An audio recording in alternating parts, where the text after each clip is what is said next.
ప్రార్థన చేసుకుందాం. పరిశుద్ధుడా, విమోచకుడాని పరిశుద్ధ నామమును బట్టి వందనాలు చెల్లించుకుంటున్నాను తండ్రి.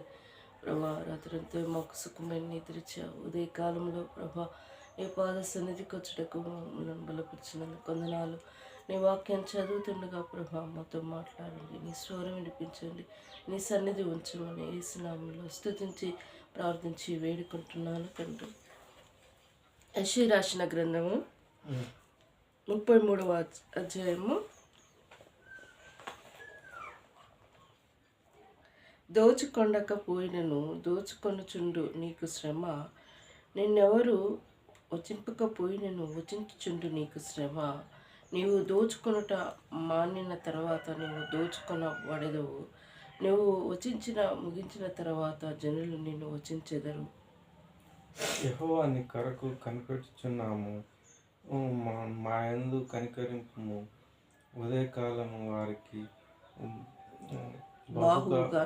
బహుగా ఆపత్కాలమున మాకు రక్షణ ఆధారంగా నుండుము. మహాఘోషణ విని జనములు పారిపోదురు, నీవు లేచుటతోనే అన్యజనులు చెదరిపోదురు. చీడపురుగు కొట్టివేసి ఉన్నట్లు మీ పొమ్ము దోచుకోబడును. మిడతలు ఎగిరిపడున్నట్లు శత్రువులు దాని మీద పడుదురు. యెహోవా మహాఘనత నొంది ఉన్నాడు, ఆయన ఉన్నత స్థలమున నివసించు. న్యాయంతోనూ నీతితోనూ సీయోనును నింపెను. నీ కాలములలో నియమింపబడినది స్థిరముగా నుండును. రక్షణ బాహుల్యము, బుద్ధి జ్ఞానముల సమృద్ధి కలుగును. యెహోవా భయం వారికి ఐశ్వర్యం. వారి శూరులు బయట రోదన చేయుచున్నారు, సమాధానము రాయబారులు ఘోరముగా ఏడ్చుచున్నారు. రాజమార్గములు పాడైపోయాను, త్రోవలను నడుచువారు లేకపోయిరి. హర్షరు నిబంధన మీరేమి పట్టణంలో అవమానం పరచెను, నరులు క్షీణించను, తృణీకరించను. దేశంలో దుఃఖించి క్షీణించుచున్నది, లెబానోను సిగ్గుపడు పాడిపోచున్నది. షారోను ఎడారి ఆయను, బాషాను కర్మెలు తమ చెట్ల ఆకులు రాల్చుకొనుచున్నవి. యెహోవా ఇట్లా అనుచున్నాడు, ఇప్పుడే లేచెదను, ఇప్పుడే నన్ను గొప్ప చేసేదనను, ఇప్పుడే నా ఘనత తెచ్చుకొందెను. మీరు పొట్టును గర్భము ధరించి కొయ్యకాలు కందురు, మీరు ఊపియే అగ్ని అయినట్లు మిమ్మల్ని దహించి వేయుచున్నది. జనములు కాల్చుచున్న సున్నపు బట్టి వలె, నరకబడిన అగ్నిలో కాల్చబడిన ముళ్ళ వలె అగును. దూరస్తులారా ఆలకించుడి, నేను చేసిన దాన్ని చూడుడి. సమీపస్తులారా మీ పరాక్రమం తెలుసుకొనుడి. సియోనులోనున్న పాపులు దిగుచున్నారు, వర్తకులు భక్తిహీనులు పెట్టెను. మనలో ఎవడును నిత్యము దహించే అగ్నితో నింపబడగలడు. మనలో ఎవడును నిత్యము కాల్చుచున్న వాటిలో నివసించును. ఎన్నో వచ్చిన 15. నీతిని అనుసరించి నడుచుచు యథార్థంగా మాట్లాడుచు నిర్భయం వలన వచ్చు లాభము ఉపేక్షించుచు లంచం పుచ్చుకొనకుండా నేను తన చేతులతో మలుచుకొని హత్యను మాట వినకుండా చెవులు మూసుకొని చెడుతనమును చూడకుండా కన్నులు మూసుకొని వాడు ఉన్నత స్థలమున నివసించును. పర్వతంలోను శిలలు అతడికి కోట ఆగును. తప్పక అతడు ఆహారం దొరుకు, అతని నీళ్లను అతనికి శాశ్వతంగా ఉండును. అలంకరింపబడిన రాజు నీవు కనులారా చూచెదవు, బహు దూరంలో వ్యాపించుచున్నది దేశమా నీకు కనబడును. నీ భయము భయంకరమైన వాటిని బట్టి ధ్యానించుము. జనసంఖ్యలు ఎక్కడున్నాడు. నీ హృదయము భయంకరమైన బట్టి ధ్యానించుము. జనసంఖ్య వాడెక్కడున్నాడు, తూచువాడెక్కడున్నాడు, బొరుజులు లెక్కించువాడెక్కడున్నాడు. నాగరికత లేని ఆ జనములు గ్రహింపలేని భయంకర భాషను, నీకు తెలియని అన్య భాషలను పలుకు ఆ జనములు నీవిక చూడవు.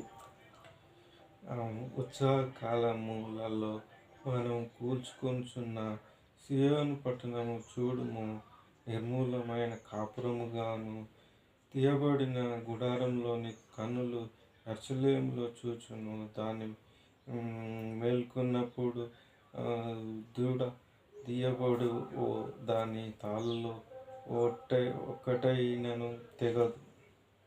అచ్చట యెహోవా ప్రభావం గలవాడై తన పక్షములను అది విశాలమైన నదులను కాలువలను ఉప్పు ఉన్న స్థలంగా ఉండను. అందులో తెడ్ల ఓడ ఏది నడవదు, గొప్ప ఓడ అక్కడికి రాదు. యెహోవా మనకు న్యాయాధిపతి, యెహోవా మన శాసనకర్త, యెహోవా మన రాజు. ఆయన మనల్ని రక్షించును. నీ ఓడ త్రాళ్ళను వదిలిపోయాను, ఓడవారు తమ కొయ్యను అడుగున దిద్దపరచును, చాపమును విప్పి పట్టరుగాక. విస్తారమైన దోషము సొమ్ము భాగింపబడును, ఇంటివారు దోపుడు సొమ్ము దోచుకొని. నాకు దేహంలో బాగులేదని అందులో నివసించేవాడేవాడు ఆపడు. దానిలో నివసించే జనులు దోషము పరిహరింపబడును. మరి దేవుని మాటలు కొన్ని 2-3 వచనాలు చూసుకొని ముగించుకుందాము. ఫస్ట్ నుంచి చూసుకుంటూ వస్తూ ఉంటే, మరి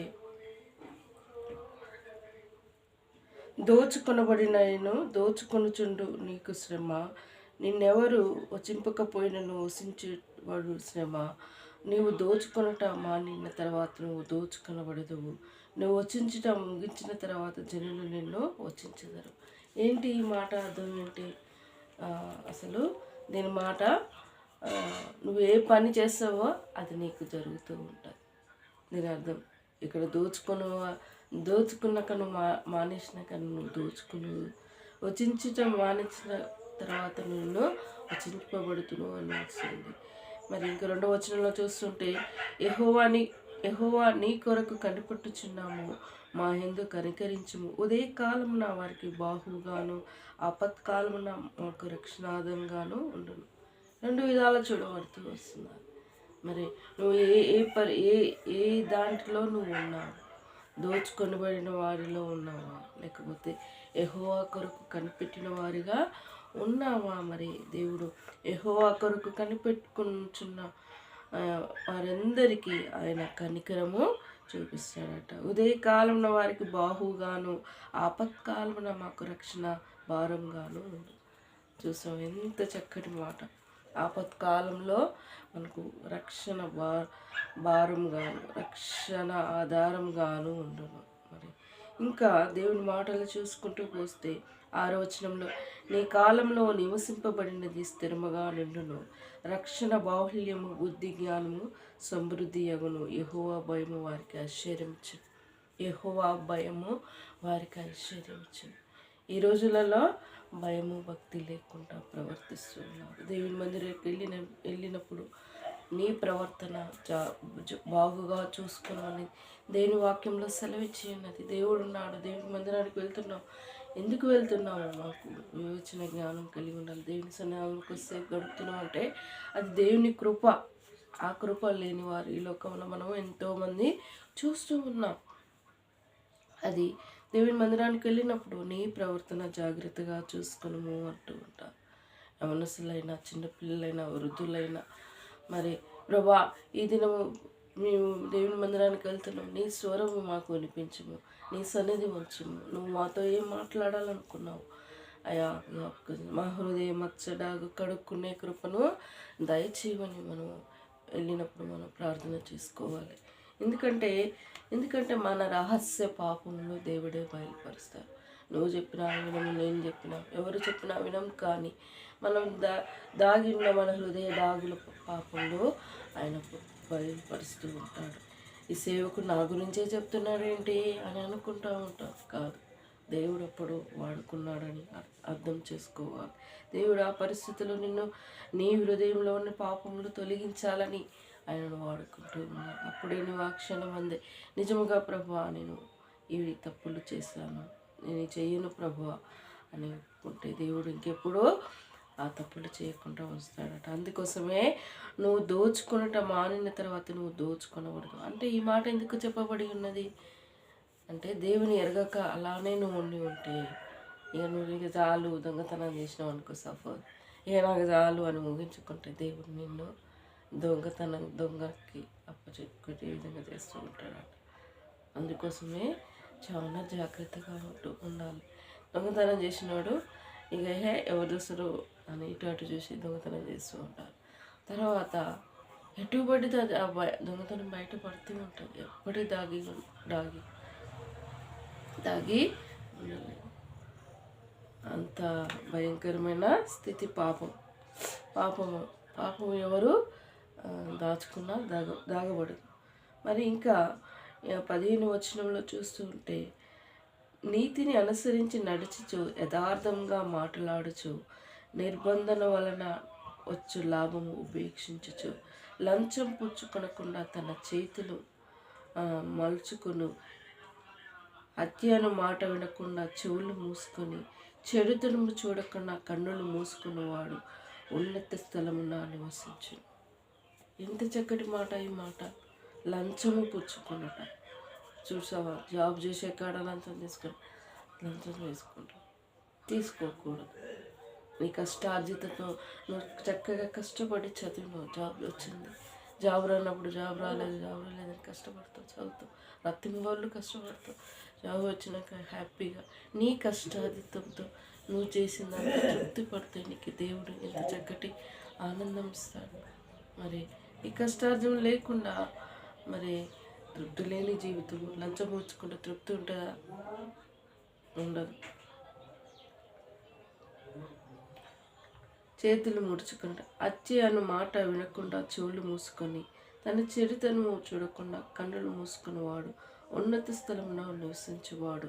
పర్వతంలో శిలలో అతని కోటయగును, తప్పక అతనికి ఆహారం దొరుకును, అతని నీళ్ళు అతనికి శాశ్వతంగా ఉండను. మరి నీళ్లు దొరుకును, మరి శాశ్వతంగా ఉంటుంది. యథార్థంగా జీవించినప్పుడు మనకు హ్యాపీగా అనిపిస్తుంది. దొంగతనము, హత్య ఇవన్నీ ఈ లోక సంబంధమైన పాప విషయాలు, పాపంతో కూడినవి. మన జీవితంలో ఉన్నప్పుడు మనకు శాంతి, సమాధానం, నెమ్మది ఉండదు. ఏ పాపము లేకుండా మనం మంచిగా ఉంటే నెమ్మది, శాంతి, సమాధానం ఉంటుంది. ఈ శాంతి సమాధానమే దేవుడిచ్చే. దేవుడి మాటలు దీవించి ఆశ్రయించుగాక. ప్రార్థించుకుని పరిశుద్ధుడా విమోచకుడా నీ పరిశుద్ధరావుని బట్టి వందనాలు ప్రభా. ఉదయ కాల సమయంలో దేవా మేము ఈ లోకరీతిగా ఏమి వితితే అదే చేయబడుతూ వస్తుంటుంది ప్రభా.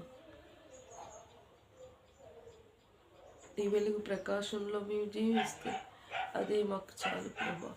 ఇది ఎరగని ప్రజలు లోకంలో ఎంతోమంది ఉన్నారు అయ్యా. అందరూ నేను తెలుసుకునే కృపను దయచేయండి.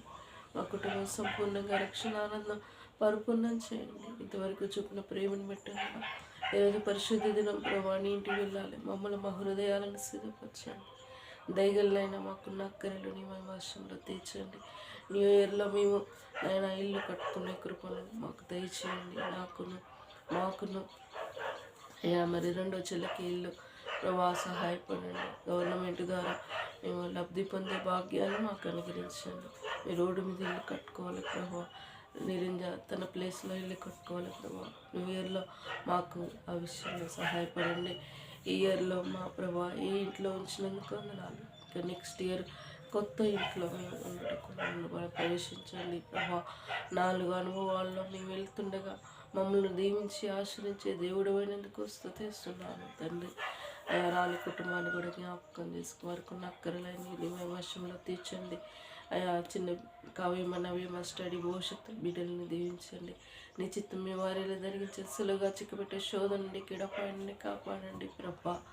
నాయన మరి తమ్ముని విషయంలో జాబ్, లైఫ్ పార్ట్నర్ నా విషయంలో నీ చిత్తమే జరిగించి ఆ విషయంలో నీ చిత్తమే బయలుపరిచి నేను అవమానం తెచ్చుకో తండ్రి. అన్ని విషయాలు నీ దయగల చేతికి అప్పచెప్తున్నాం తండ్రి. ఇక కొన్ని దినాలైతే న్యూ ఇయర్లో ప్రవేశపెడతాము ప్రభా. న్యూ ఇయర్ కోసం మమ్మల్ని మా హృదయాలను సిద్ధపరచండి. ఈ సంవత్సరంలో చేసిన తెలిసి తెలియని చేసిన తప్పులన్నీ నీ రక్తంలో కడిగి పావనపరచండి ప్రభా. అయా మా జీవితాలు నీ కృపగల హస్తములకు అప్పచెప్పుకుంటూ మాకు ఇచ్చిన సమయాన్ని బట్టి స్తుతిస్తూ నిన్ను కొనియాడుతూ పూజిస్తూ ఆరాధించుకుంటూ యేసు దివ్యమైన నామములో అతి వినయంగా వేడుకుంటున్నాను తండ్రి. యేసు రక్తమే జయం, సెల్వ రక్తమే జయం. యేసు నా సంపూర్ణ విజయం కలుగునుగాక. అపవాది క్రియలనంత నాశనమగునుగాక.